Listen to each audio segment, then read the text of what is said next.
आसमान में युद्ध हो या फिर जमीन पर हो जंग, समंदर में दिखाना हो पराक्रम या फिर दुश्मनों को करना हो मटियामेट, हर फॉर्मेट में ब्रह्मोस मिसाइल जीत की गारंटी देती है, क्योंकि ब्रह्मोस की रफ्तार और विध्वंसक प्रहार का ना तो कोई जोड़ है और ना ही कोई तोड़।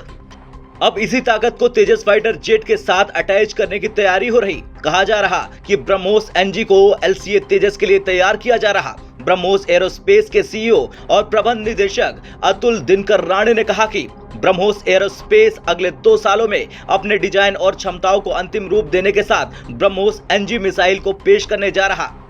BrahMos NG supersonic cruise missile के बेसिक संस्करण के आधे वजन का होगा। हम अभी उस पर काम कर रहे हैं और साल 2024 के आखिर तक इसकी टेस्टिंग शुरू कर देंगे। स्वदेशी लड़ाकू विमान तेजस को ब्रह्मोस एनजी से लैस करने के बाद तेजस एयरक्राफ्ट की अटैकिंग पावर में और बढ़ोतरी हो जाएगी। ब्रह्मोस एनजी का पावर मिलने से तेजस एयरक्राफ्ट वायुसेना के लिए एक और घातक हथियार बन जाएगा। ब्रह्मोस के नए अपग्रेडेड वर्जन को तेजस में लाने से वायुसेना की ऑपरेशनल एक्टिविटी को और ताकत मिलेगी। वो कैसे, इसे भी समझिए। एलसीए तेजस में ब्रह्मोस एनजी को लगाने के बाद ये एयरक्राफ्ट जमीन और समुद्र में अपने लक्ष्यों को सटीक रूप से हिट करने की क्षमता में सक्षम हो जाएगा। इसके साथ ही 300 किलोमीटर से ज्यादा दूरी के साथ ब्रह्मोस एनजी एलसीए तेजस को दुश्मन के ठिकानों के खिलाफ स्टैंड ऑफ हमले शुरू करने की क्षमता प्रदान करेगा, जिससे दुश्मन की एयर डिफेंस में इसके लिए खतरा कम हो जाएगा। आज हिंदुस्तान के हथियारों की ताकत की धमक दुनिया में सुनाई दे रही। मेक इन इंडिया मिशन के तहत देश में ही ऐसे ऐसे वेपन तैयार किए जा रहे हैं जिसकी काट किसी के पास नहीं है। 6 फरवरी को ही भारतीय नौसेना ने आत्मनिर्भर भारत की दिशा में एक ऐतिहासिक उपलब्धि हासिल की थी। नौसेना के पायलटों ने आईएनएस विक्रांत पर एलसीए की लैंडिंग की। लाइट कॉम्बैट एयरक्राफ्ट तेजस के नौसैनिक संस्करण को एलसीए नेवी कहा जाता है, यानी तेजस हर मोर्चे पर दुश्मन के दांत खट्टे करने का दमखम रखता है। आज का नया हिंदुस्तान आत्मनिर्भर अभियान के तहत तेजी के साथ आगे से बढ़ रहा, जिसमें फाइटर जेट के साथ साथ ताकतवर मिसाइलों का निर्माण हो रहा। भारत अब इसी कड़ी में नेक्स्ट जनरेशन के वेपन डेवलप कर रहा।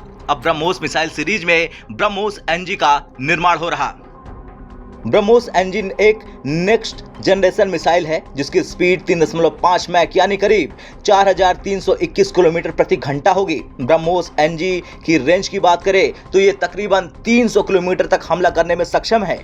ब्रह्मोस एनजी मिसाइल को तेजस के साथ साथ सुखोई और मिग फाइटर जेट के साथ भी जोड़ा जा सकता है। माना जा रहा है कि ब्रह्मोस एनजी को चीन की सीमा में लगे पूर्व सेक्टर में तैनात किया जा सकता है, जिससे दुश्मनों के लिए अब एक कदम भी बढ़ाना मुश्किल हो जाएगा।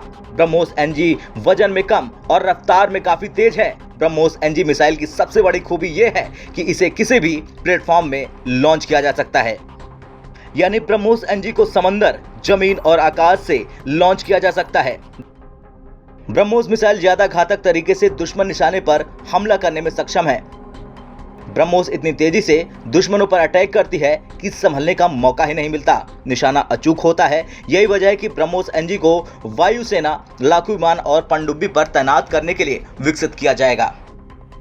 खैर, भारत अब खुद के लिए ही हथियार नहीं बना रहा, बल्कि दुनिया को भी निर्यात करने के लिए तैयार है। यानी मेक इन इंडिया से आगे निकलकर अब Bharat made for the world के लिए तैयार है। आपका क्या कुछ कहना है ब्रह्मोस एनजी को लेकर? कमेंट कर जरूर बताएं। ब्यूरो रिपोर्ट, भारत तक।